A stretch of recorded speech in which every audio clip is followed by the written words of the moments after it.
Jadi mungkin nggak asing lagi. Jadi sudah mungkin tidak asing lagi tentang mengajak kepada kebaikan. Tujuan mengajak kepada kebaikan ini untuk untuk mengingatkan orang-orang yang lalai ataupun memberitahu kepada orang tentang jalan yang benar, yaitu jalan yang diridhoi oleh Allah Subhanahu wa taala. Kemudian nanti ada juga tentang mengamalkan sebelum mendakwahkan gitu.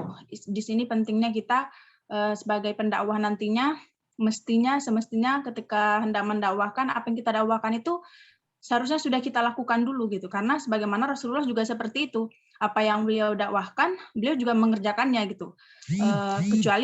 Kecuali hal-hal yang tentang wanita ya. Beliau tahu tapi beliau tidak mengerjakannya. Cuman selain itu, apa yang beliau dakwahkan itu pasti beliau amalkan. Sebelum beliau dakwahkan kepada para sahabat, Rasulullah sudah mengamalkannya. Nah, di sini termasuk salah satu etika dari dakwah nanti yang akan kita pelajari. Baik, mungkin kita akan masuk ke pemateri pertama. Di sini ada Ziana Walida, dan nanti pemateri kedua akan dilanjut langsung oleh Nisrin Aulia. Kepada pemateri pertama, Ziana Walida, kami persilahkan. Baik, bismillahirrahmanirrahim. Untuk materi pertama, yaitu tentang mengajak kepada kebaikan atau dalal al-khair. Nah, kita harus tahu dulu itu. Dakwah adalah yaitu kegiatan mengajak manusia ke jalan yang diridhai oleh Allah Subhanahu wa taala.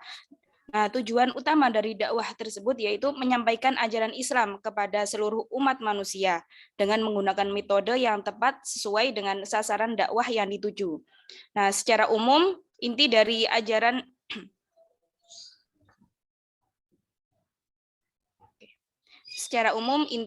ajaran Islam yaitu meliputi akidah, syariah, dan akhlak. Nah, Al-Quran sendiri juga mewajibkan umat Islam untuk berdakwah sesuai dengan kemampuan masing-masing. Nah, Al-Quran juga memerintahkan umat Islam untuk mengajak manusia kepada kebaikan. Seperti perintah Allah yang terdapat dalam Al-Quran surat Al-Imran, yaitu Bismillahirrahmanirrahim. Wal takum minkum ummatun yad'una ilal khairi wa ya'muruna bil ma'ruf wa yanhauna 'anil munkar wa ulaika humul muflihun. Yang artinya, dan hendaklah di antara kamu ada segolongan orang yang menyeru kepada kebaikan, menyuruh berbuat yang ma'ruf dan mencegah dari yang mungkar, dan mereka itulah orang-orang yang beruntung. Nah, surat di atas itu menjelaskan bahwa Allah telah memerintahkan umat Islam untuk mengajak kepada kebaikan, yaitu kepada petunjuk-petunjuk ilahi, menyuruh masyarakat kepada yang ma'ruf dan mencegah mereka dari yang mungkar. Nah, para mufasir memberi makna al-khair, kebaikan, dengan beberapa makna, yaitu diantaranya mereka ada yang memberi makna mengikuti Al-Quran dan sunnah Nabi, dan ada yang memberi makna Islam, dan ada juga yang memberi makna petunjuk ilahi. Kemudian, perintah untuk mengajak orang lain kepada kebaikan bermakna mengajak orang lain untuk mengikuti seluruh ajaran Islam.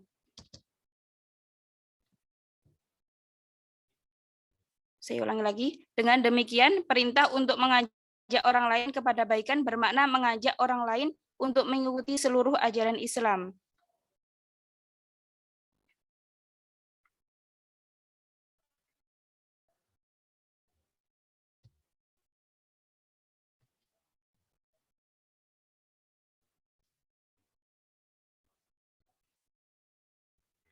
Nah, di sini kita bisa bedakan ya antara al-khair kebaikan dengan al-ma'ruf. Yang kebaikan itu bersifat itu tetap atau dari syariat, ajakan dari syariat langsung yang ada dalam syariat. Seperti contohnya menghormati orang tua. Kita ajak orang-orang itu untuk menghormati orang tua.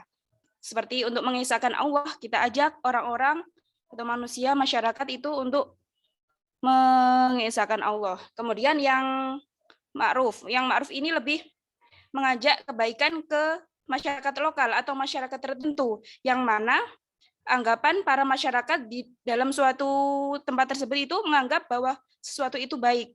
Seperti contohnya silaturahmi, kemudian majelis taklim, dan lain sebagainya. Kemudian keutamaan mengajak kepada kebaikan.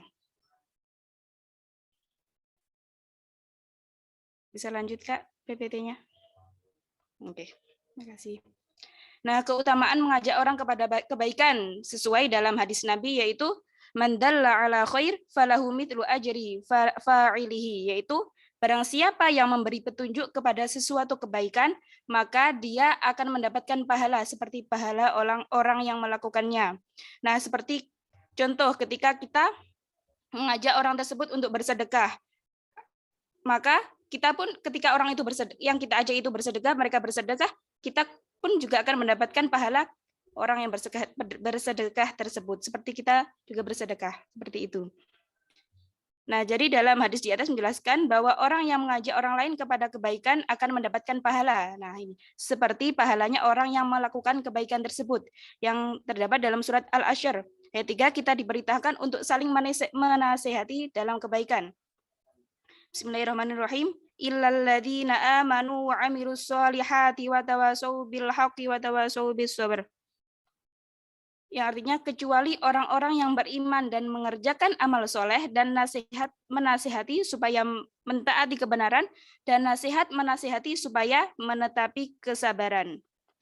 Nah, kata tawasaw seperti menurut Dr. Iza Rahman diartikan sebagai saling menyuruh dengan baik. Menyuruh dengan baik berarti Allah Subhanahu wa taala menyampaikan kepada manusia untuk melakukan sesuatu yang baik dan sesuatu yang telah dicontohkan oleh Rasulullah SAW dengan sikap, ucapan ataupun perilakunya yang baik.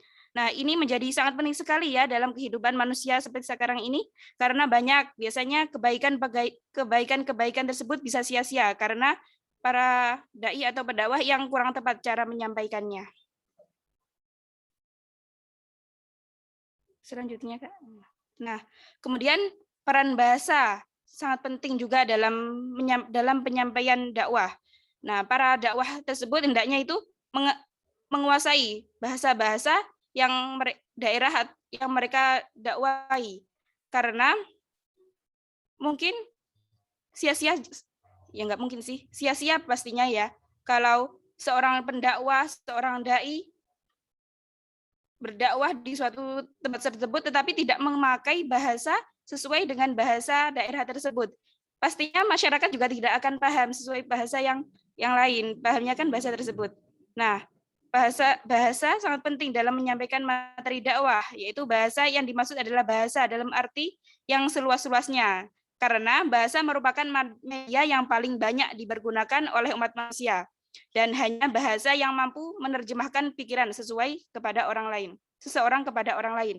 Nah, apakah itu berbentuk ide, informasi atau opini baik yang waktu yang lalu ataupun masa yang akan datang. Kemudian bahasa itu pula bisa kita pelajari beraneka ragam ilmu, baik yang ditulis oleh para ilmuwan dahulu maupun yang akan datang. Nah, sehingga para nabi sebagai pembawa berita dari Tuhannya menyampaikan ilahiyah melalui bahasa yang dimengerti oleh kaum atau umatnya. Bahasa yang digunakan oleh para nabi dalam berdakwah adalah bahasa lisan atau bil ahsan al-qaul, dan bahasa perbuatan yaitu bil ahsan al-amal yang diisyaratkan dalam surat Al-Fussilat ayat 33, yaitu bismillahirrahmanirrahim, wa man ahsanu qawlan mimman da'a ilallahi wa amila sholihan wa qala innani minal muslimin, yaitu dan siapakah yang lebih baik perkataannya daripada orang yang menyeru kepada Allah.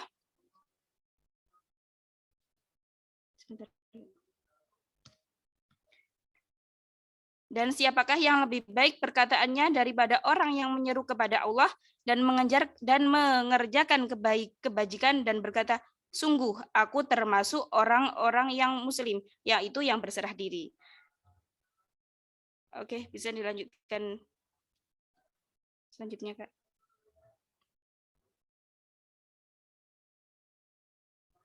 Oke, saya serahkan ke moderator untuk lebih lanjutnya. Baik, terima kasih kepada pemateri pertama. Selanjutnya akan dilanjutkan oleh Nisrina kedua sebagai pemateri kedua ya. Disilakan kepada Nisrina Aulia. Baik, Kak. Terima kasih, Kak Moderator. Perkenalkan, nama saya Nisrina Aulia dari Kuningan. Materi selanjutnya adalah tentang mengamalkan sebelum berdakwah.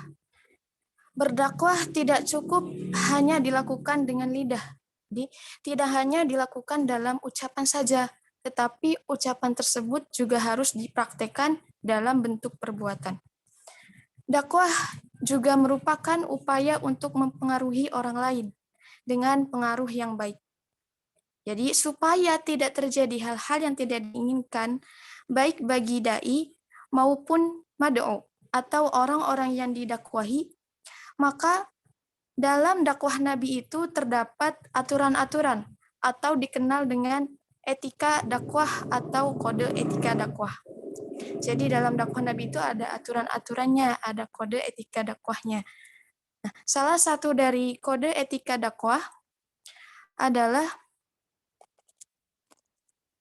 tidak memisahkan antara ucapan dan perbuatan. Maksudnya apa? Maksudnya adalah Rasulullah itu dalam menjalankan dakwahnya tidak pernah memisahkan antara apa yang beliau katakan dengan apa yang beliau kerjakan. Artinya, apa yang beliau perintahkan, beliau mengerjakannya. Dan apa yang beliau larang, beliau pun meninggalkannya. Akhlak itu sangat penting, teman-teman, bagi seorang dai untuk berdakwah di masyarakat. Secara tidak langsung, perkataan, tingkah laku, dan kesopanan seorang dai akan menjadi sebuah sorotan bagi masyarakat. Ilmu yang berasal dari Al-Quran dan hadis wajib diamalkan, bukan sekedar dipelajari semata, supaya ilmu yang tadi kita pelajari bisa bermanfaat bagi diri sendiri maupun orang lain. Sesuai dengan firman Allah, surat Al-Waqiah ayat 24, Jaza'am bima kanu ya'malun, sebagai ganjaran atas apa yang telah mereka amalkan. Namun yang menjadi masalah di sini adalah muncul pertanyaan di kalangan masyarakat, bahwasanya apakah seseorang yang ingin menyampaikan suatu ilmu atau mendakwahkannya itu harus sudah mengamalkan apa yang ia sampaikan. Nah, dalam hal ini terdapat dua pendapat. Pendapat yang pertama itu pendapat sebagian ulama. Menurut penjelasan Syekh Muhammad bin Saleh Al-Utsmaini. Nah, beliau berkata, syarat keenam dalam amar ma'ruf nahi mungkar adalah hendaknya orang yang beramar ma'ruf dan bernahi mungkar itu sudah mengamalkan apa yang ia sampaikan. Jadi dapat ditarik kesimpulan bahwasanya menurut pendapat sebagian ulama itu boleh berdakwah. Tidak boleh berdakwah kecuali ketika dia sudah mengamalkan apa yang ia dakwahkan. Jadi jika ia belum mengamalkannya, maka tidak boleh beramar ma'ruf nahi mungkar. Nah, sesuai dengan firman Allah surat Al-Baqarah ayat 44, Atamuruna an-nasa bil birri wa tansawna anfusakum wa antum tatluna al-kitab afala ta'qilun. Mengapa kamu suruh orang lain mengerjakan kebaikan sedang kamu melupakan diri kewajibanmu sendiri, padahal kamu membaca Alkitab atau Taurat, maka tidaklah kamu berpikir. Nah, namun pendapat jumhur ulama ini berbeda dengan pendapat yang tadi. Nah, menurut jumhur ulama bahwasanya wajib beramar ma'ruf walaupun ia belum melakukannya, dan wajib melarang kemungkaran walaupun ia masih melakukan kemungkaran tersebut. Nah, pendapat ini pendapat yang paling sahih menurut jumhur ulama. Ya, sekian dari kami, kurang lebihnya mohon maaf. Saya kembalikan kepada moderator. Iya, ditutup dulu ya. PPT-nya silakan. Ya, baik. Terima kasih kepada para pemateri. Setelah selesai sesi pembacaan materi, maka kita akan melanjutkan kepada sesi tanya jawab atau diskusi agar kita lebih tahu dan lebih paham ya tentang materi hari ini. Jadi kepada teman-teman semuanya, jika ada yang tidak dimengerti dalam bahasa di makalah atau di PPT atau ada yang ingin ditanyakan, silakan ditanyakan kembali.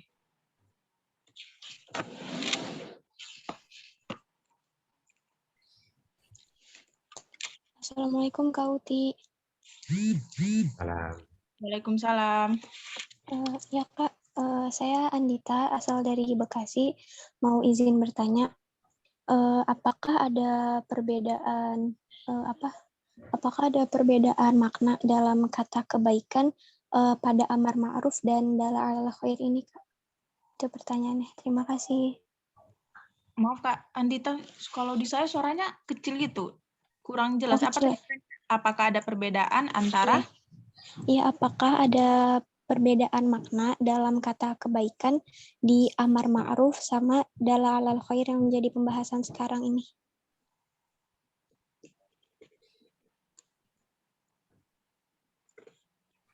Baik, terima kasih Kak Indah. Iya, Kak Uti. Kepada teman-teman yang lain, Ayo, silakan. Yang bertanya dapat hadiah umroh.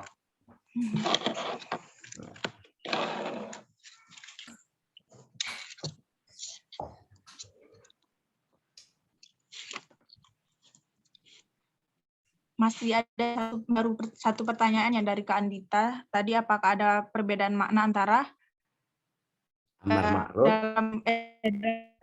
dalam amar ma'ruf dan al khair? Selanjutnya Iya, teman-teman lain yang ingin bertanya atau mungkin kepada para kakak pemateri yang ingin langsung menjawab. boleh, silakan. Silakan kemukakan pendapatnya. Diintisarikan dari bacaan yang dibaca. Kasih argumentasi semaksimal. Salah dan benar tidak penting. Karena nanti ada dosen yang membimbing, yang berkewajiban meluruskan kalau salah. Yang penting kalian berani mengungkapkan pendapat. Itu yang pertama, yang penting itu. Silakan. Oke, baik. Oke, Kak, saya coba untuk menjawab pertanyaan Kak Indah. Ya, silakan kepada kajian. Perbedaan antara al-khair atau kebaikan dan ma'ruf atau amar ma'ruf ya. Kalau khair atau kebaikan itu lebih aslinya itu dua ini sama-sama mengajak kepada kebaikan, tetapi lebih ke makna, lebih ke pengertian dalamnya itu berbeda ya. Kalau kebaikan itu lebih universal atau nilai-nilai yang lebih sesuai dengan perintah yang diajarkan oleh agama atau syariat. Seperti itu. Ya, tadi seperti yang saya sebutkan contohnya kayak perintah mengajak mengisahkan Allah, yaitu kita mengajak kebaikan yaitu mengisahkan Allah seperti itu. Kemudian kayak contohnya perintah untuk menghormati orang tua. Kita mengajak orang untuk menghormati orang tua. Seperti itu. Nah, kemudian yang amar ma'ruf. Amar ma'ruf di sini yaitu aslinya dari ma'ruf. Ma'ruf yaitu segala yang dikenal di masyarakat ya. Ma'ruf itu segala yang dikenal di masyarakat yang mana dianggap baik selama tidak bertentangan dengan al-khair atau kebaikan tersebut. Nah, contohnya seperti ya agak mirip-mirip sih ya. Kayak seperti kita mengajak seseorang untuk ke majelis taklim dalam suatu daerah tertentu kan biasa jadi di suatu daerah lain itu tidak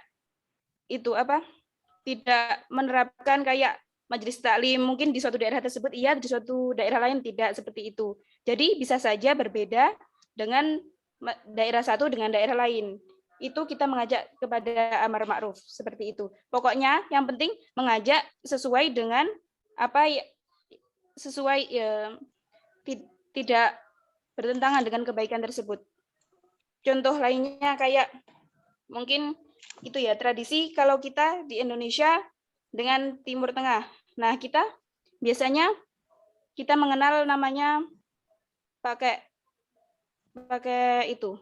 koko, pakai busana muslim seperti itu, pakai sarung seperti itu. Nah, kalau di Timur Tengah atau di Arab Saudi, di Mesir biasanya kan pakai gamis tersebut. Nah, tetapi kita kayak biasanya dakwah, biasanya para kiai itu ada yang memakai sarung koko kayak gitu ada, terus juga ada yang memakai seperti kayak gamis, kayak jubah kayak adat Timur Tengah kayak gitu ya. Nah, itu itu tidak dianggap amar ma'ruf karena apa? Tidak sesuai dengan tradisi yang ada di Indonesia kayak gitu. Tetapi kita melihat kondisi kalau suatu kayak di Indonesia telah melakukan apa itu namanya kulturasi budaya kayak sudah banyak, sudah dianggap baik sama negara Indonesia kalau pakai jubah kayak gamis kayak gitu baik, maka tidak apa-apa dan pakainya tidak baik kayak gitulah. Mungkin ada yang menambahkan? Ya, terima kasih. Assalamualaikum Kak. Mau Ya, izin silakan. masuk? Iya. Bismillahirrahmanirrahim. Teman-teman, nama saya Hamidah. Saya mohon izin berpendapat juga. Mungkin Hamidah dari mana? Dari Jakarta, Bapak. Iya, dari Jakarta. Saya ingin mengemukakan pendapat mungkin lebih sederhana dari tadi apa yang disampaikan oleh Kaziana.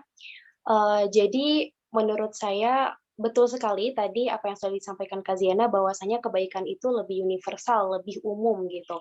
Sedangkan kalau amar ma'ruf ini sifatnya itu dia lebih mengerucut atau lebih khusus gitu. Nah, jadi kalau kita pahami esensi atau hakikatnya bahwasanya definisi dari kebaikan itu kan adalah sebuah perbuatan ya yang bernilai positif.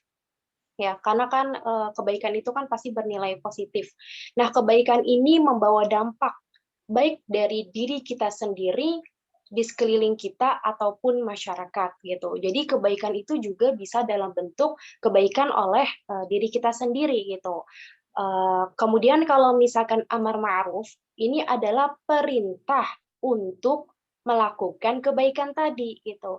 Nah, yang namanya perintah maka kita dakwahkan kepada orang lain dan amar ma'ruf ini adalah salah satu masuk ke dalam ranah metodologi dalam dakwah dan lain sebagainya gitu. Realisasi, implikasi dari proses dakwah dan lain sebagainya gitu. Jadi yang mana amar ma'ruf ini di dalamnya itu sebagaimana yang tadi sudah dijelaskan oleh Kaziana itu ada perihal-perihal khususnya gitu, kayak misalkan kita harus menyesuaikan nih baik dari caranya ya, cara penyampaiannya ya, cara penyampaian atau retorikanya maupun hal-hal kebaikan yang berlaku di suatu masyarakat seperti itu. Jadi bedanya kalau kebaikan yang sekedar kebaikan aja, apapun kebaikannya itu bisa bernilai baik gitu ya, entah dari segi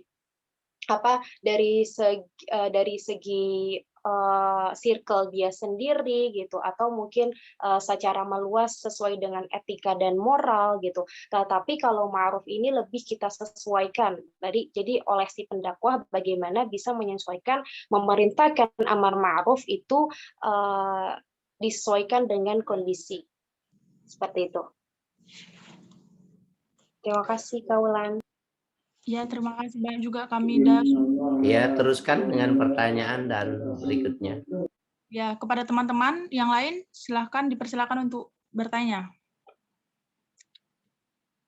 Ada hal yang mungkin masih Assalamualaikum, Kak Uti Wulandari. ya, siapa? Halo, Kayuni? Kak. Iya, sebelumnya mau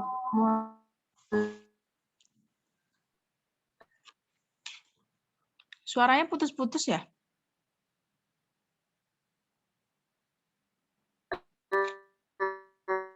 Halo Yunita?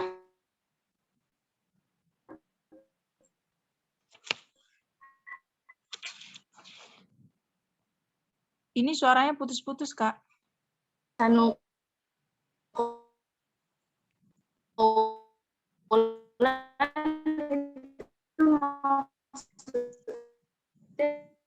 bagaimana ya, Kak? Mohon maaf, Kak Yunita, suaranya dari tadi nggak kedengaran, putus-putus gitu.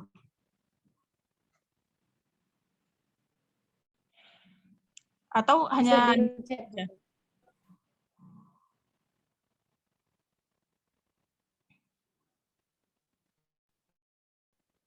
Teman-teman yang lain dengar suara Yunita nggak? Suaranya putus-putus, Kak. Iya kan? Mungkin Kak Yunita kalau kesulitan bisa lewat kolom chat aja, Kak. Nanti bakal dilihat dan dibaca. Soalnya suaranya nggak kedengeran sama sekali. Oh iya, gitu. siap, Kak. Maaf ya, Kak. Ya, Ya, tapi ini udah pertanyaan berikutnya. Assalamualaikum Kak. Waalaikumsalam. Nama saya Salsabila Khairunisa, asal dari Tangerang. Izin bertanya. Tadi di PPT kan disebutkan surah Al-Baqarah ayat 44 bahwa mengapa kamu suruh orang lain mengerjakan kebajikan sedang kamu melupakan diri dari kewajibanmu sendiri, padahal kamu membaca Alkitab Taurat, maka tidakkah kamu berpikir terus berbeda dengan pendapat yang jumhur ulama itu, Kak, katanya kita nggak apa-apa, kita wajib melarang kemungkaran walaupun ia masih melakukan, walaupun dia belum melakukannya gitu, walaupun dia belum mempraktekannya, tapi dia wajib melarang kemungkaran gitu. Terus katanya berarti itu pendapat yang sahih, itu bagaimana, Kak? Kan berbeda dengan Al-Quran yang Al-Baqarah ayat 44. Oke, berarti pertanyaannya gimana pendapatnya tentang pertentangan ya dari surah Al-Baqarah dengan pendapat jumhur ulama gitu ya, Kak ya? Iya, Kak, soalnya saya masih belum paham. Oke, terima kasih. Pertanyaan selanjutnya.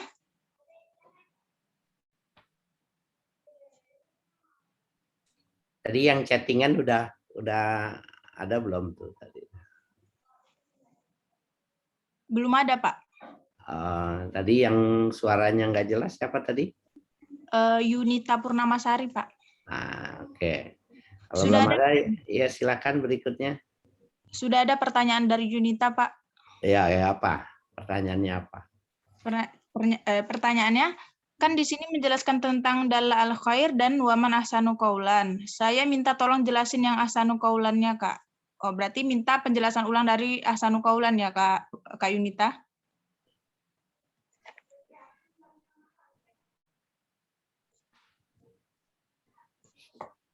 Ya, silakan diselesaikan.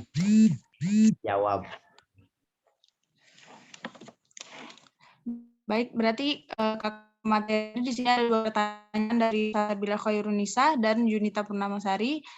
Dari pertanyaan kalau Salsa tentang surah Al-Baqarah bertentangan dengan pendapat jumhur ulama yang mengatakan kalau di surah Al-Baqarah kan tidak boleh ya mendakwahkan sebelum mengamalkan, tetapi pendapat jumhur ulama boleh aja mendakwahkan meskipun dia belum mengamalkannya gitu. Jadi itu gimana? Kemudian pertanyaan dari Yunita Purnamasari minta penjelasan ulang lagi tentang yang waman ahsanu qaula.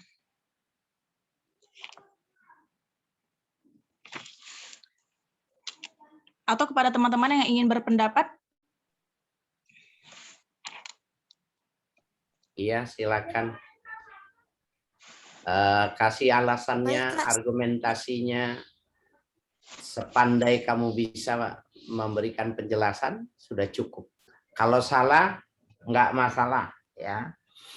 Nanti itu tugasnya dosen pembimbing kalau ada salah. Tapi bagi kalian, mengeluarkan ide, pendapat, berargumentasi, membantah, dengan argumentasi yang lebih kuat, itu nilainya tinggi, ya, besar. Benar dan salah bagi orang yang masih belajar tidak ada nilai. Itu kewajiban dosen untuk meluruskan. Silakan. Jangan tekstual ya, jangan dibacakan. Ya.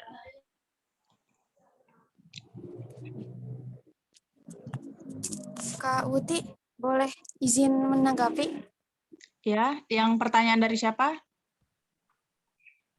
Pertanyaannya Kak Salsa ya? Kak Salsa. Oh, iya. Ya, silahkan.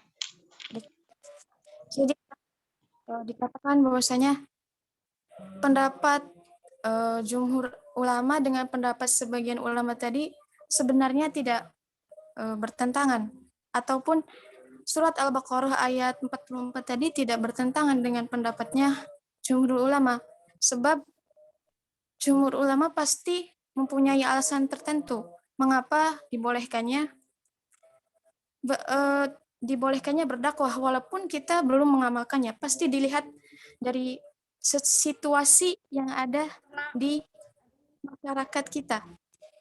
Karena kan pasti sulit ya teman-teman, kalau misalnya kita mau berdakwah tapi belum mengamalkannya, rasanya sulit itu. Kalau mau berdakwah terus harus mengamalkan terlebih dahulu, sulit. Sedangkan orang-orang sekitar kita membutuhkan nasihat-nasihat atau sesuatu agar mereka bisa mengetahui hal-hal yang belum mereka pahami. Sedangkan kita sudah paham akan hal itu, akan tetapi kita belum bisa mengamalkannya. Jadi menurut saya surat Al-Baqarah tadi tidak bertentangan dengan jumhur ulama. Menurut saya seperti itu, Kak. Barangkali ada yang mau menambahkan atau menyanggah? Ya, silakan. Bagus itu. Dia punya argumentasi. Ya, silakan. Yang mau menambahkan, menyanggah, nggak apa-apa. Silakan. Belajar. Saya mau menambahkan sedikit barangkali. Iya, maksud dari tersebut yaitu kayak ada yang bilang kalau tidak boleh berdakwah dulu sebelum mengamalkan. Nah, kita kan sebagai manusia biasa, kita juga banyak juga kan dosa. Nggak mungkin habis dosa-dosa tersebut. Kita juga pasti akan terus-menerus berdosa juga. Tobat, berdosa seperti itu. Nah, kalau kita menunggu tobat sudah bersih, memang sudah suci, kapan kita berdakwahnya? Sampai mati pun kita tidak akan berdakwah. Setidaknya kita berdakwah, kalau mungkin yang paling minim sekali kita cuma mengajak orang, kita ajak untuk berdoa, atau ajak untuk belajar, atau ajak untuk apa, kita pun juga masih melaksanakan. Kayak contohnya kita mengajak seorang untuk istiqomah, kayaknya itu ya. Nah, kita pun juga masih belajar untuk istiqomah, kita berusaha untuk menjadi seorang yang bisa istiqomah, konsisten. Nah, kita kan juga tidak harus sudah istiqomah, biasanya kan seperti itu. Nah, yang dimaksud harus mengamalkan, yang dimaksud dalam surat apa tadi itu?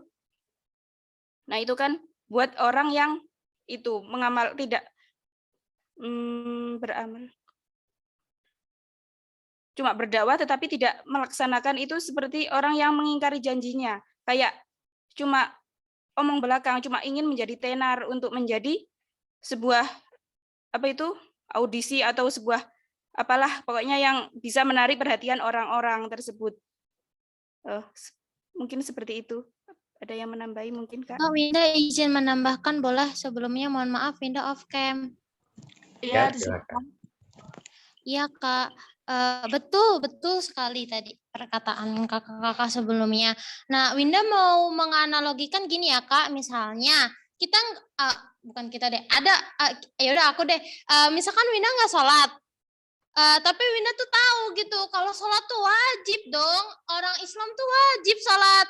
Dan Winda tahu, teman Winda nih ada nih, misalkan siapa ya, Kak Hamidah, punten. Misalnya Kak Hamidah juga nggak sholat. Nah, Winda dituntut di situ tuh dua hal, Kak. Pertama apa? Pertama, Winda harus ngelakuin sholat karena Winda sebagai seorang muslim. Kedua, Winda itu diperintahin sama Allah gitu kan ya. Winda diperintahin buat Winda itu ngedakwahin Kak Hamidah buat sholat gitu. Walaupun kondisinya di situ Winda nggak sholat dan ataupun Winda belum mendapatkan hidayah sholat, tapi setidaknya Winda udah ngelakuin satu kewajiban. Kewajibannya itu apa? Kewajibannya itu Winda memerintahkan teman Winda untuk sholat. Winda memerintahkan untuk Kak Hamidah sholat. Karena kenapa, Kak? Karena jika kalau aku nggak sholat dan aku juga nggak memerintahkan Kak Hamidah buat sholat, berarti otomatis aku tuh ngelakuin dua keburukan. Yang kalau katanya Syekh Ibnu Utsmain, beliau berkata gini, Anda berarti termasuk meninggalkan hal yang diperintahkan sekaligus juga melakukan yang dilarang, yaitu apa? Yaitu meninggalkan sholat itu sendiri yang diperintahkan untuk Anda sebagai orang muslim, dan Anda juga meninggalkan amar ma'ruf nahi munkar itu sendiri. Dan yang diceritakan oleh Kak Zian tadi betul banget, kalau seandainya kita nunggu kita udah akhlaknya bagus banget, ibadahnya udah getol banget, ya sampai kapanpun kita nggak bakalan kayak gitu. Soalnya orang tersempurna di muka bumi ini kan Rasulullah gitu. Mohon koreksinya Bapak dan kakak-kakak. Iya, terima kasih Kak Winda. Hamidah mau izin masuk juga. Jadi begini teman-teman, betul yang dikatakan Kak Ziana dan Kak Winda gitu. Cuma mungkin sebelumnya saya ingin mengingatkan kembali bahwa kita itu pernah mempelajari dalam aliran kalam atau dalam tasawuf ya, bahwasanya itu ada beberapa aliran yang mengemukakan tentang pentingnya iman dan kufur. Sejauh manakah kita mengukur iman dan kufur? Apakah tasdik bil qalbi saja, ataukah cukup dengan tasdik bil lisan, ataukah keduanya, atau bahkan bil fi'li juga. Jadi tasdik bil qalbi, bil lisan, dan bil fi'li gitu. Nah, ini kan sama artinya ketika misalkan kita sudah menjadi seseorang yang beriman gitu. Kemudian kita mendakwahkan gitu. Dakwah yang paling pertama dilakukan itu kan adalah dari segi akidah ya misalkan. Dari segi akidah gitu. Kemudian di dalamnya itu kan tadi para aliran kalam itu berbeda pendapat ya. Ada yang hanya cukup tasdik bil lisan, ada yang tasdik bil qalbi, ada juga yang bil fi'li dan lain sebagainya gitu. Nah, mungkin kalau misalkan kita ambil tengahnya adalah terutama ini pendapat Asy'ariyah ya, Ahlussunnah wal Jamaah yang sebagaimana kita ketahui bahwasanya cukup dengan tasdik bil qalbi gitu. Sebagaimana yang tadi Kak Ziana ungkapkan, kalau misalkan disertai dengan tasdik bil fi'li, maka yang namanya buah keimanan ya itu mungkin akan sangat-sangat sedikit seseorang itu untuk melakukan perbuatan-perbuatan maksiat gitu. Semisalnya mungkin seseorang yang sudah tasdik bil qalbi, bilisan juga gitu kan mengatakan mendakwakan bahwasanya kita harus bla bla bla, harus menambah ketakwaan dan lain sebagainya, kemudian juga bil fi'li dengan perbuatannya, dengan thariqatnya, dia berpuasa dan lain sebagainya. Ini kan sulit sekali untuk kita mencapai kepada tingkatan ini gitu. Nah, maka dari itu sikap tengahnya adalah kita sama-sama selain kita berikhtiar untuk mendakwahkan, kita juga berikhtiar untuk melakukannya bagi diri kita sendiri gitu. Lagi pula kalau misalkan kita membatasi hal ini teman-teman, coba kita perhatikan di sekeliling kita. Banyak sekali seorang mu'allaf atau seorang yang misalkan baru saja berhijab di usia 30 tahun, kemudian bisa menjadi sosok yang menginspirasi karena dengan hal-hal yang sedikit, misalkan seorang mu'allaf itu belajar keimanan, baru saja belajar rukun iman, rukun Islam, kemudian bisa dibagikan kepada publik, kepada halayak umum gitu. Terus orang-orang bisa menyerapnya dengan baik, bisa mengambil ibrahnya, hikmahnya dengan baik. Nah, ini kan menjadi sebuah dakwah yang besar gitu, yang mungkin kita saja yang sudah Islam dari dulu, sudah sholat dari dulu, belum tentu bisa, tetapi seorang mu'alaf ini sudah bisa seperti itu. Jadi menurut saya janganlah kita membatasi, tetapi cukuplah ikhtiar terhadap diri kita sendiri maupun mencoba untuk menyebarluaskan kepada orang lain. Itu aja. Terima kasih. Ya, bagus. Berikutnya. Maaf nih, aku mau izin menambahkan. Ya. Silakan. Iya Kak, dari dari berdakwah sendiri ya. Nah, kita itu kita tuh harus menguatkan niat dulu gitu kan. Bahkan karena kan niat itu innal a'malu binniyat, sesungguhnya segala sesuatu itu dengan niat kan, berarti niat itu adalah hal yang perutama. Nah, kita itu niatnya dakwah itu untuk apa sih kayak gitu kan. Nah, terkait ini tentang memerintah tapi kita sendiri tidak mengamalkan, dan memerintah dan terus mengamalkan. Kalau menurut saya ya kita niat dulu nih dalam diri kita. Kita tuh berdakwah tuh untuk apa gitu? Apa hanya untuk ketenaran saja gitu? Apa hanya untuk atau niat-niat yang lain lah selain itu gitu. Kita niat dulu nih. Kalau misalnya niat kita itu ikhlas untuk mengajarkan suatu pelajaran yang kita sudah ketahui dan belum gitu. Nah itu insya Allah gitu diri kita juga akan mengikutinya gitu. Jangan sampai kita menyuruh memerintah akan tetapi kita tidak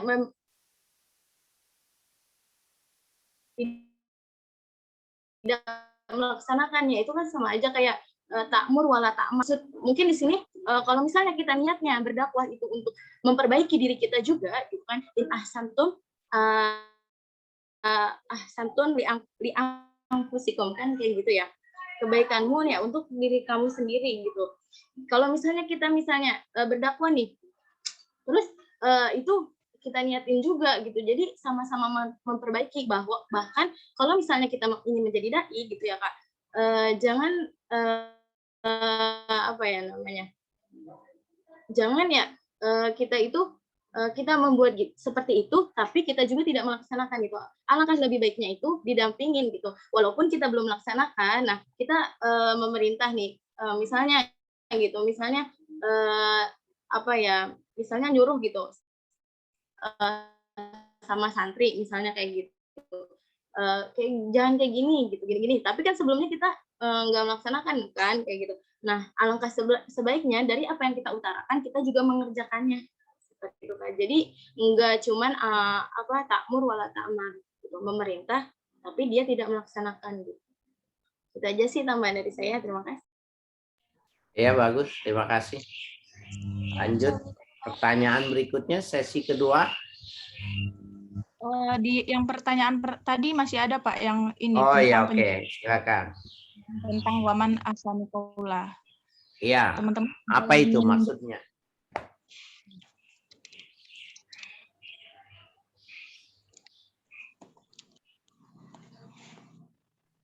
Atau ada sebelum dijawab atau ada teman-teman yang mau bertanya, silakan bertanya. Assalamualaikum Kak, izin bertanya. Ya, nama saya Cindy Nabila, asalnya dari Tangerang. Di sini saya pengen bertanya, kalau misalkan ada orang yang mengajak berdakwah kan kepada kita dengan kebaikan, tapi orang yang diajaknya itu menentang atau ya lebih ke amar ma'rufnya ya. Nahi mungkarnya, lebih ke nahi mungkar kan, jadinya dia menolak. Terus sikap kita sebagai pendakwah tuh harus seperti apa gitu menanggapi orang yang seperti itu gitu, yang nggak mau diajak mengajak kebaikan gitu. Wajah Kak, terima kasih Kak. Iya, berikutnya. Pertanyaan berikutnya. Assalamualaikum Kak, Winda izin bertanya. Ya, silakan Kak Winda. Iya Kak, jadi berarti intinya gini bukan Kak, kalau yang mau idzah al-hasanah itu kan lebih ke nasehatin gitu seorang ustazah dakwah di depan audiens gitu. Nah, kalau yang ini dala alal khair itu lebih ke actionnya gitu bukan Kak. Jadi kayak misalkan kalau yang konteksnya daiyah itu tadi, yang konteksnya ustazah itu baru nyuruh murid-muridnya misalkan, oh kamu harus sedekah gitu. Tapi kalau yang dala itu udah turun langsung gitu loh Kak, turun langsung ke jalan. Infak yuk gini. Begitu bukan Kak jadi masuknya? Winda masih kurang paham soalnya. Terima kasih. Oke. Berarti pertanyaan Winda tadi, apakah dala al khair ini sudah termasuk dengan actionnya gitu ya, berbeda dengan mau'idzah hasanah gitu? Oke. Berarti di sini ada 3 pertanyaan. Dari yang pertama itu ada Yunita meminta penjelasan ulang tentang waman asanu qaula, kemudian dari Cindy Nabila, bagaimana sikap kita apabila orang yang kita ajak untuk bernahi mungkar tidak mau gitu.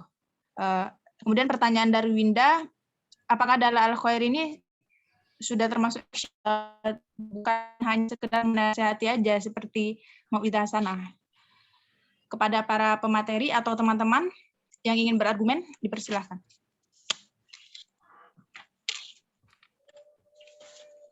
Ayo, silakan. Hadiahnya Assalamualaikum, umroh, Kak. umroh.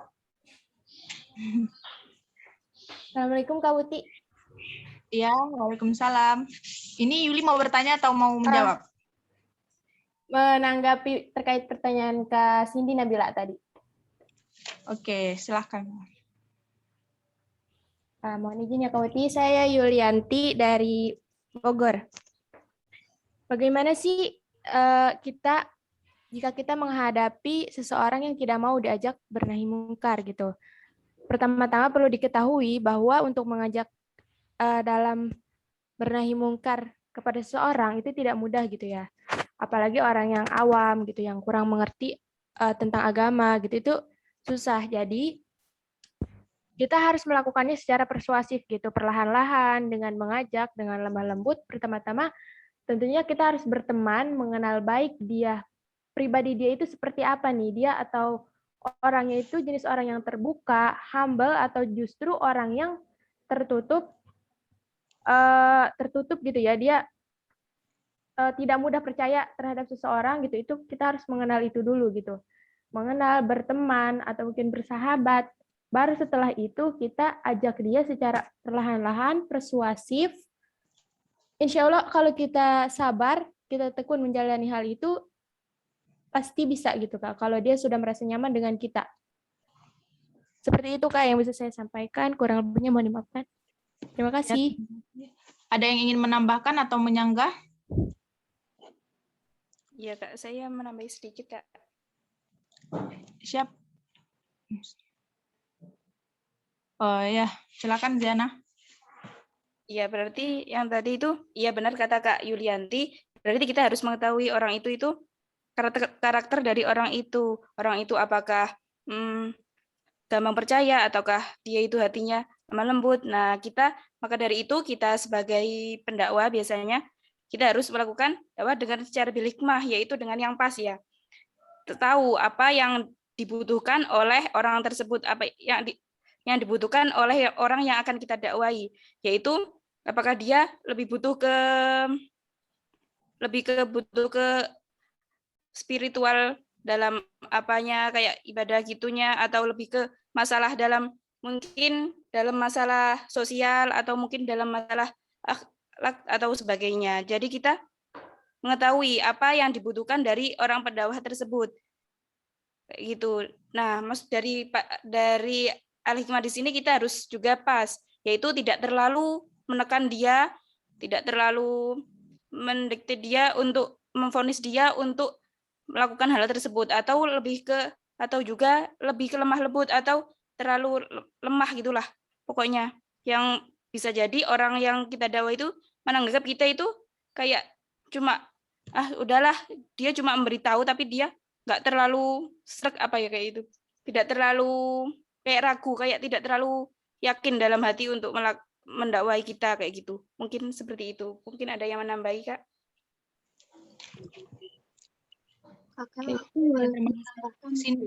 Cindy gimana? Apakah kurang puas atau masih ada yang ingin bertanya? Alhamdulillah udah puas Kak, makasih buat Kak Ziana sama Kak Yuri. Tapi saya pengen dengar tadi penjelasan dari Kak Wilda ya. Barusan pengen menanggapi. Oh iya, silakan Wilda. Baik, perkenalkan nama saya Wilda Nur Awalia. Saya asal Tangerang. Saya ingin menambahkan sedikit aja sih terkait pertanyaan ini kan. Soalnya gini kan, tadi pertanyaan lebih ke bagaimana jika kita mengajak seseorang itu kalau dianya tuh nggak mau gitu. Sebenarnya ada konteks bukan yang nggak mau, karena mungkin dia belum dikasih hidayah juga sama Allah. Oleh karena itu kita juga berdoa juga, kayak kita ikhtiar sama Allah, kita berusaha, kita berdoa. Terus yang benar dibilangin oleh Kak Yuli sama Kak Ziana juga, kita ajak dia sebagai sahabat gitu, agar kita tahu karakter dia tuh jenis orang support atau kita nggak tahu. Oleh karena itu kan kita juga berusaha, kita deketin dia gitu, kita cari tahu nih, kan terkadang ada orang yang suka dibilangin dengan cara lemah lembut, ada yang suka dibentak, kan ada yang seperti itu. Jadi kita harus tahu nih karakter orangnya kayak gimana agar kita bisa menasehati dia tuh nggak cuman masuk kuping kanan keluar masuk kuping kiri gitu. Terus kita juga berdoa sama Allah agar agar mereka tuh dikasih hidayah sama Allah, agar dibukakan hatinya gitu, agar dilembutkan gitu.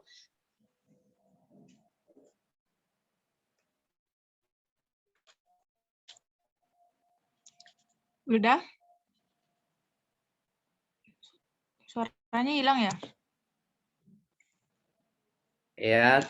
Ya terputus. Ya keluar.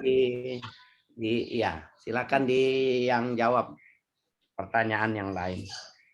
Pertanyaan yang lain di sini ada dari Winda tadi, apakah dalal al-khair ini sudah termasuk action, berbeda dengan mau'izah hasanah yang hanya memberi nasihat. Kemudian pertanyaan dari Winita tadi juga tentang penjelasan, minta tolong penjelasan ulang tentang wa man ahsanu qaula. Baik, Kak Uti, saya izin menjawab pertanyaannya Kak Yunita ya? Ya. Oh, yang wa man ahsanu qaula ya? Ya, silakan. Maksud dari ayat wa man ahsanu qaulan ila akhirih itu menjelaskan tentang ayat yang menjelaskan tentang keutamaan orang yang mengajak kepada kebaikan. Jadi disebutkan Kak dalam ayat ini bahwasanya keutamaan orang yang mengajak kepada kebaikan adalah perkataan orang yang lebih baik dari perkataan orang-orang yang lainnya adalah orang yang menyuruh kepada kebaikan, dan orang yang menyuruh itu juga mengerjakan kebaikan tersebut. Jadi begitu Kak, menjelaskan tentang keutamaan orang yang mengajak kepada kebaikan. Cukup Kak. Oh berarti gini kayak, kalau misalnya orang yang menyeru kepada kebaikan tetapi dia belum melakukannya, itu baik. Alangkah lebih baiknya itu kita menyeru kebaikan dan kitanya juga mengerjakan kebaikan.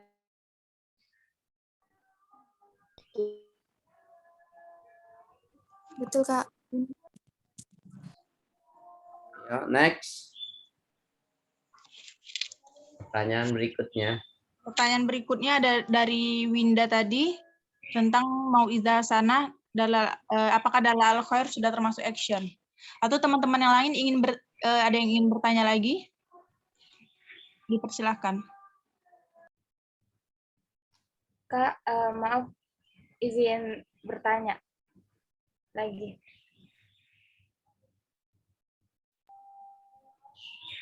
Silakan Salsabila. Tadi kan ini ya yang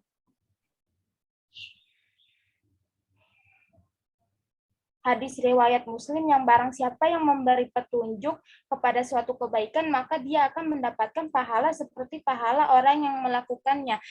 Nah, terus kita itu kayak menyeru orang untuk kebaikan itu, terus kita ingin pahala itu gitu, niatnya ingin mendapatkan pahala dari hadis riwayat Muslim itu gitu, biar kita dapat pahala orang dia yang ngerjain gitu, kita yang dapat kita juga dapat pahalanya gitu, tapi kita nggak ngerjain, itu gimana Kak? Oh itu pinter namanya. Jadi nanti kalau orang bangun masjid, yang mengajak orang beramal itu pahalanya sama. Kalau yang diajak itu 1 juta berarti dia dapat pahalanya juta. Kemudian orang-orang semuanya berajak itu. Insya Allah masjidnya 10 tahun gak jadi-jadi. Karena semuanya mengajak.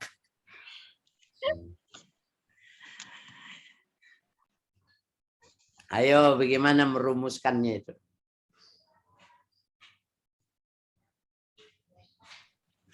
Baik, berarti tadi pertanyaan dari Salsabila, gimana dong kalau niatnya hanya untuk mendapat pahala orang yang sudah kita ajak tadi gitu.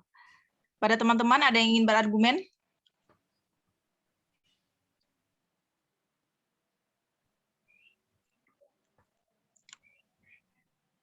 Ya, saya coba sedikit argumentasi. Ya, silakan. Ya, awalnya juga tidak apa-apa, hukumnya tidak apa-apa, dan juga insya Allah mendapatkan pahala. Tetapi kan memang kalau kita jadi orang awam, mula-mulanya memang niat semuanya untuk mendapatkan pahala ya. Nanti kalau sudah tingkat keimanan semakin tinggi, derajatnya semakin tinggi, maka dia akan lillahi ta'ala semua tanpa minta imbalan apapun dan pahala atau apa tersebut. Tetapi kita juga harus untuk berusaha untuk bisa melakukannya, bukan untuk cuma menyuruh, bukan untuk cuma mengharapkan pahala dari orang yang kita ajak, tapi kita juga harus melakukan, menjadi subjek tersebut, menjadi pelaku dari kebaikan tersebut. Barangkali ada yang menambahkan? Ada yang belum terjawab pertanyaannya? Ada Pak pertanyaan dari Winda tentang bedanya mau'izah hasanah dengan dalal al-khair. Apakah dalal baik. al-khair masuk action? Ya, pemakala dan semua mahasiswa ya. Saya lihat makalahnya ini sudah bagus tapi belum sempurna. Jangan lupa ini adalah makalah terakhir untuk paruh pertama ya. Jadi nanti makalah 1 sampai dengan nomor 6 dijilid, diperbaiki, dijilid, dan nilai makalah itu saya masukkan menjadi nilai UTS. Jadi Kamis depan tetap langsung ya presentasi berikutnya. Sehingga nanti kita lebih cepat selesai. UTS diambil dari perbaikan makalah ya.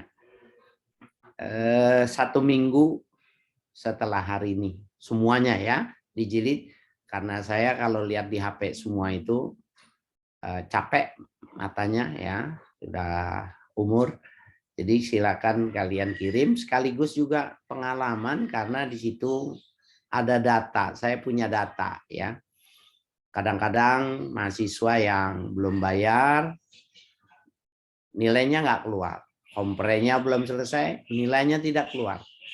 Nanti setelah 6 bulan mau lulus baru minta. Kalau saya punya makalah, kumpulan makalah, karena di pojok atas itu saya kasih nilai dia di situ semua ya, sehingga saya mudah mencarinya, tinggal kelas apa ya, programnya apa, materinya apa. Baik ya. Kalau mengajak kepada kebaikan, maka ada 2 yang mesti menarik untuk dibicarakan. Pertama, kata mengajak dan kebaikan. Tadi ayat yang dipertanyakan, penjelasan tentang ahsanu qaulan itu adalah ayat pertanyaan. Waman ahsanu qaulan mimman da'a ilallah wa amila shalihan.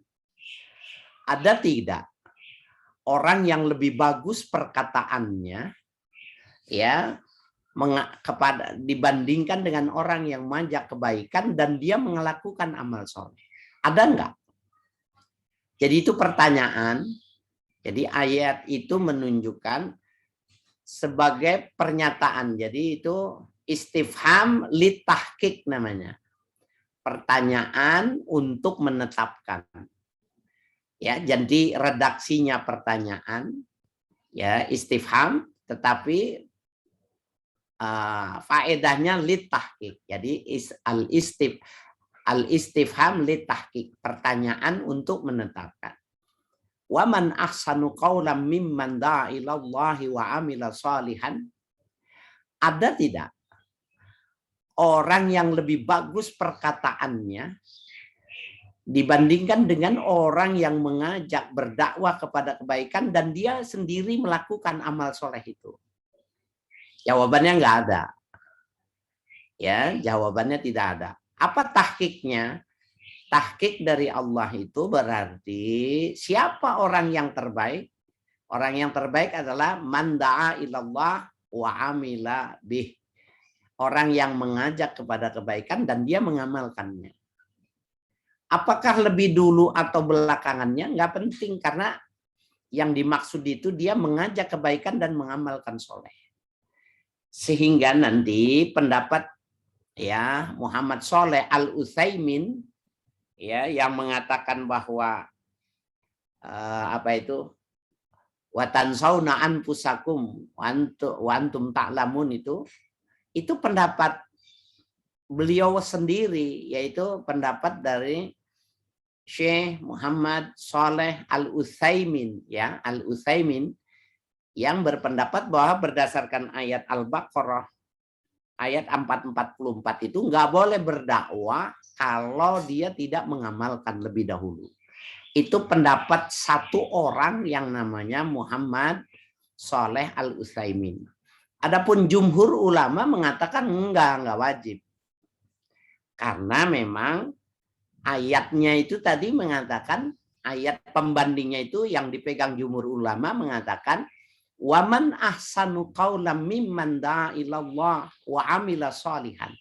Itu ayat itu memulai ya memulainya dengan mengajak orang berbuat baik baru mengamalkan soleh, bukan mengamal soleh kemudian mengajak orang baik. Nah, itu perbedaannya dari dua ayat yang dibacakan, dan itu perbedaan pendapat ya Ibnul Utsaimin dengan jumhur ulama. Jadi perbedaan pendapat di dalam mensikapi satu ayat di dalam kalangan ulama itu biasa. Ya, bukan sesuatu yang paradoks ya, itu biasa. Tetapi jumhur ulama yang dijadikan dalilnya bukan yang dipegang oleh Al-Utsaimin itu tadi. Itu yang pertama. Yang kedua tentang kebaikan. Ya, tadi sedikit-sedikit sudah disebutkan itu. Cuma tidak dirumuskan oleh pemakalah. Bahwa mungkin saya pernah mengatakan, dan ini jadi pengulangan untuk dijelaskan. Karena kalimatnya langsung merujuk kepada mandalla ala khairin. Khair itu baik di sini adalah kata pinjam baik yang di dalam bahasa Indonesia. Ya, saya ulang lagi, dalla ala khairin di sini artinya mengajak kepada pengertian bahasa Indonesia. Tetapi baik sendiri, baik itu sendiri di dalam bahasa Arab itu banyak.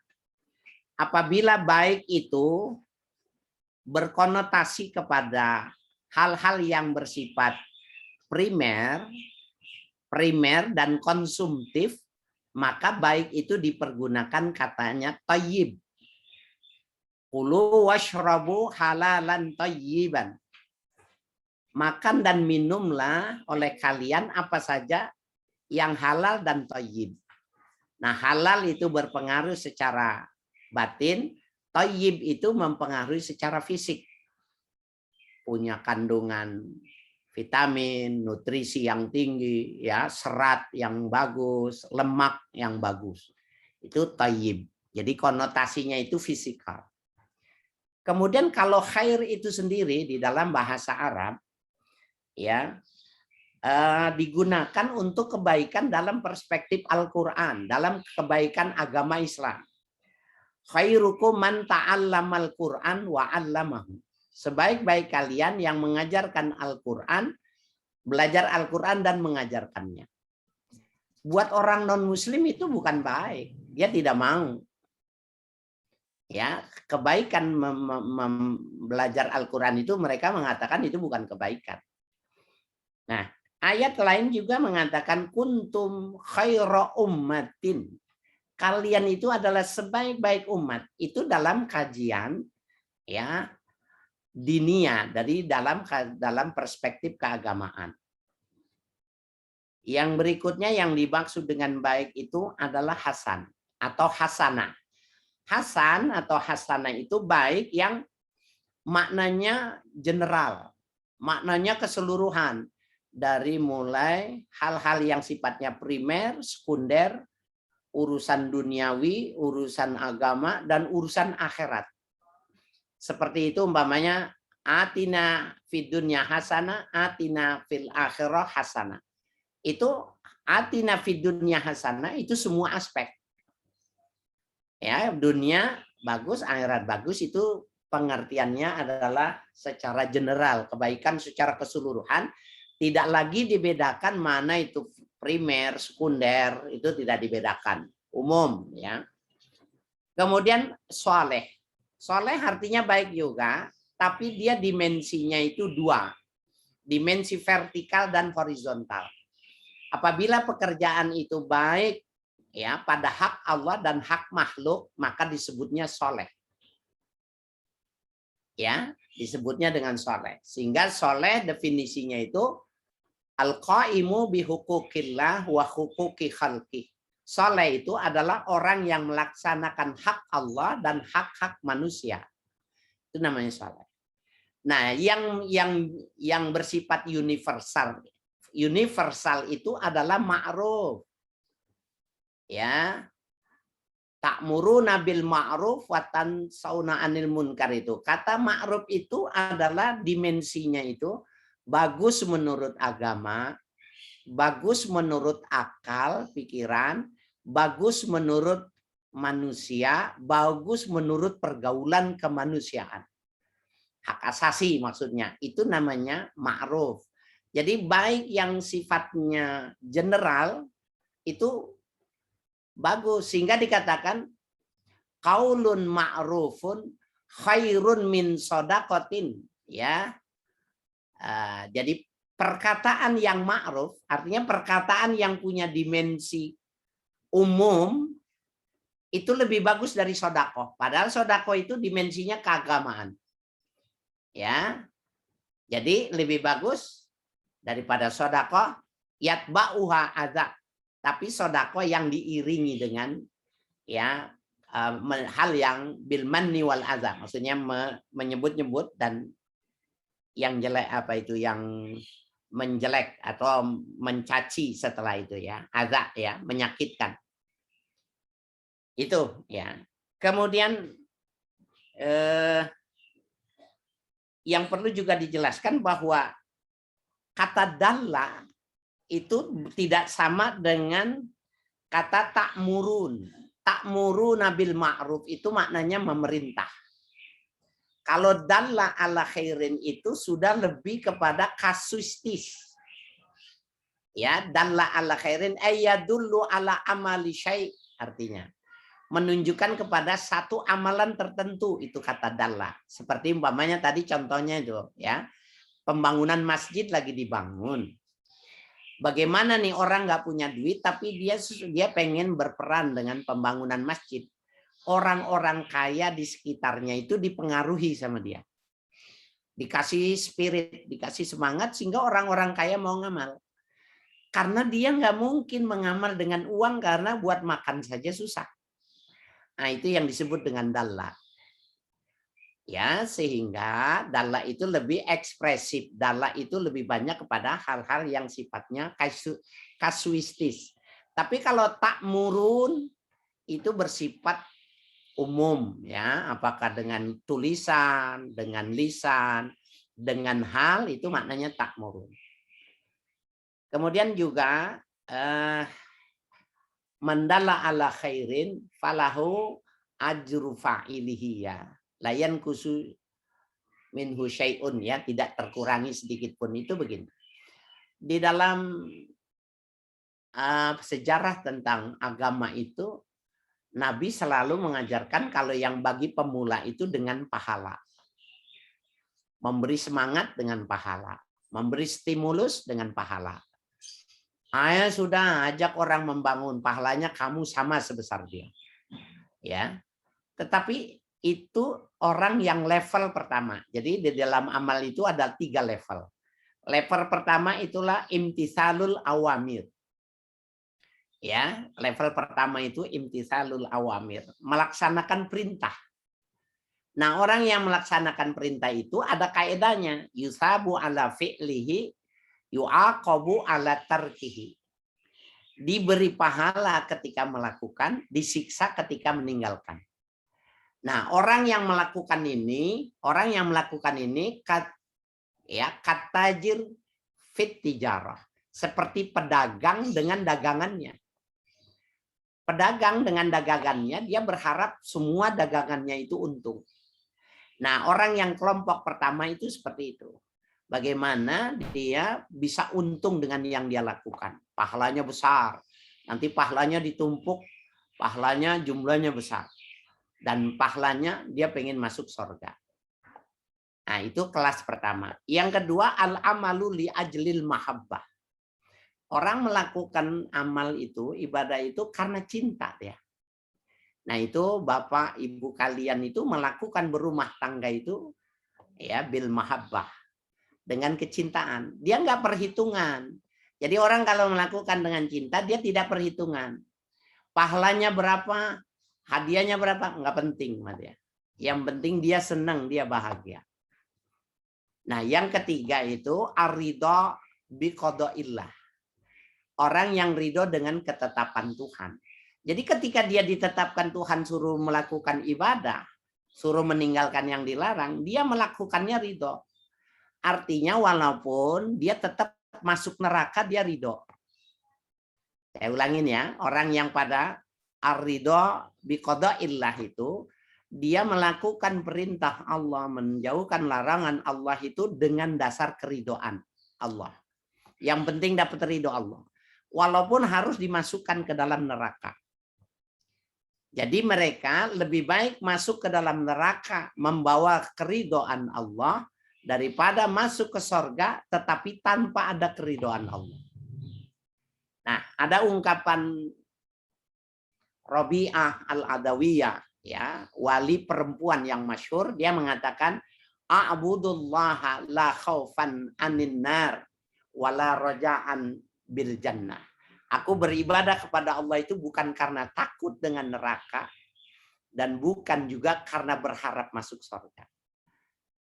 Nah, ini yang kelas yang ketiga. Nah, di dalam berdakwah juga seperti itu. Kalau yang level pertama jangan-jangan dia kasih tarif karena capek, buang tenaga, pakai mobil, buang waktu dan sebagainya. Dan bisa jadi hilang nanti di akhirat dia nggak dapat apa-apa. Ya, karena dia tidak menaikkan levelnya. Ya, orang yang kedua dakwah dengan cinta. Bahkan dia pergi bisa jadi ya membawa sesuatu yang dibutuhkan di daerah itu, di masyarakat itu. Nah, yang ketiga lebih hebat lagi, ketika dia berdakwah, berkorban, dihormati, tidak dihormati, ya, mendapatkan atau tidak mendapatkan, senang saja dia melakukannya dengan ridho, ya. Walaupun resikonya dibunuh, walaupun resikonya ditangkap, walaupun resikonya dibully, dicaci maki, dikucilkan dan lain sebagainya. Itulah sebenarnya ya bahasan kita tentang ya dalla ala khair wa man ahsanu qawlan mimman da'a. Ya. Mudah-mudahan apa yang saya sampaikan bermanfaatnya. Silakan kalau ada pertanyaan.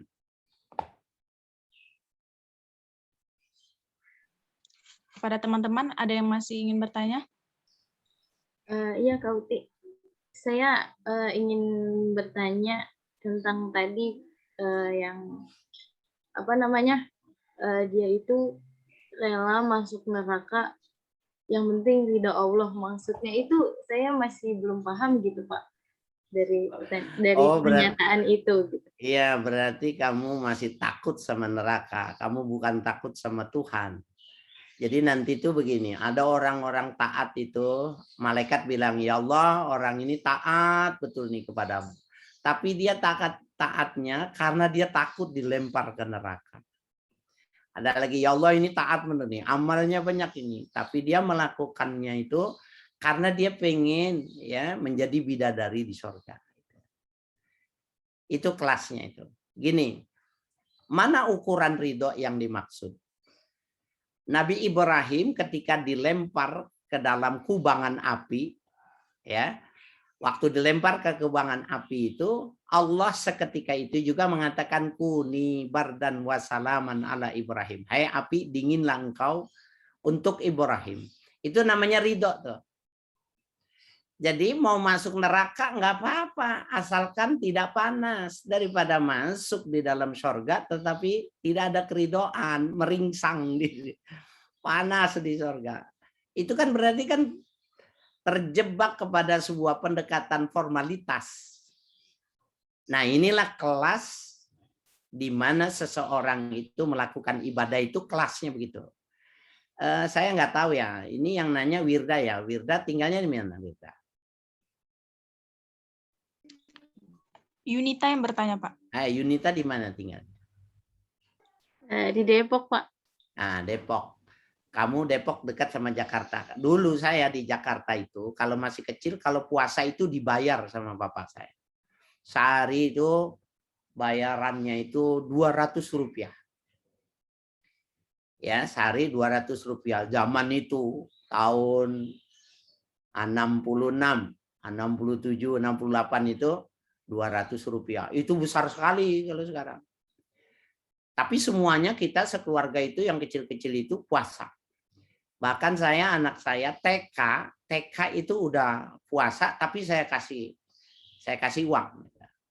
Kalau dia sudah sakit perutnya, sudah jam 5, saya bilang udah dibuka puasa aja, ya uangnya tetap karena kamu nggak kuat. Nggak mau dia maunya sampai sore dan terima uangnya karena bekerja. Gitu. Kenapa saya memberikan stimulus semacam itu? Karena memang anak yang pemula harus dikasih stimulus, dikasih semangat. Dan itu metode dakwah. Itu metode pendidikan itu harus memberikan apresiasi dan penghargaan kepada anak didik. Walaupun anak didiknya itu anak kandungnya. Ya, tapi tambah besar dikurangi sampai dia merasa wajib untuk melakukan puasa dan tidak merasa berat. Ya, jadi yang dimaksud dengan ridho semacam itu. Jadi ketika dia melakukan sesuatu yang tertinggi itu makomnya adalah makomur ridho, ya, makom ridho. Di bawahnya adalah makomul mahabbah, di bawahnya makomul imtithal namanya. Itu level-level seseorang. Nah, termasuk kita juga berdakwah itu pasti melalui proses itu. Ya. Saya kira itu.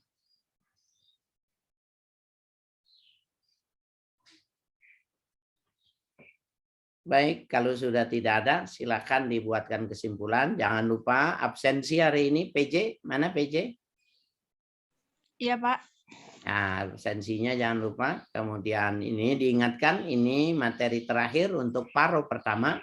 1-6 dijilid, dikirim ke rumah saya, nanti minta alamatnya, gosen. Untuk saya kasih nilai UTS. Kamis besok kita tetap kuliah dan presentasi makalah sehingga nanti kita bisa lebih cepat. Saya kira itu. Terima kasih. Silakan ke Kapan host. Terakhir mengumpul ke rumah Bapak? Kapan? Minggu besok, Pak? Iya, jadi 1 minggu. Jadi Kamis besok itu udah selesai, udah nyampe sini. Karena kita udah masuk paruh kedua. Baik. Baik, teman-teman, demikianlah diskusi kita pada hari ini ya. Kemudian tentang kesimpulan yang saya tulis tadi juga dari Bapak, ya tentang mengajak dan kebaikan itu adalah orang yang terbaik adalah orang yang mengerjakan kepada kebaikan dan mengamalkannya.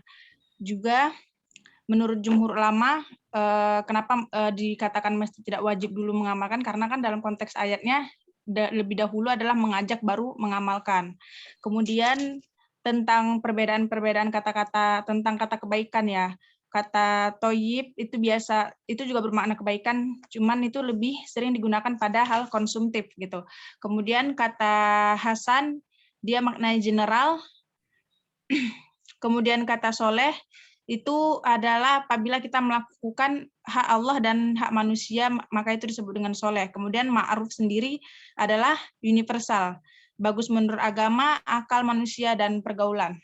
Kemudian kata dalla dan kata ta'muru itu berbeda. Kalau ta'muru itu hanya sekedar kata perintah, sedangkan dalam menunjukkan sesuatu amalan perbuatannya gitu. Seperti yang sudah dijelaskan Bapak tadi, contohnya ketika kita tidak sanggup untuk menyumbang dana untuk menyumbang masjid, maka kita mengajak orang-orang kaya gitu ya kan. Itu juga termasuk dengan dalla. Kemudian tingkatan-tingkatan orang tadi ada kita melaksanakan perintah berharap ada pahalanya, kemudian tingkatan kedua mengamalkan karena cinta, dan yang ketiga tingkatan tertinggi adalah mengamalkan perintah Allah itu karena kita ridho, berharap ridhonya Allah. Mungkin cukup sekian kesimpulan dari saya. Mohon maaf pada Bapak dan teman-teman mohon maaf apabila kami memiliki kesalahan dan kekurangan. Ya, ditutup. Assalamualaikum warahmatullahi wabarakatuh.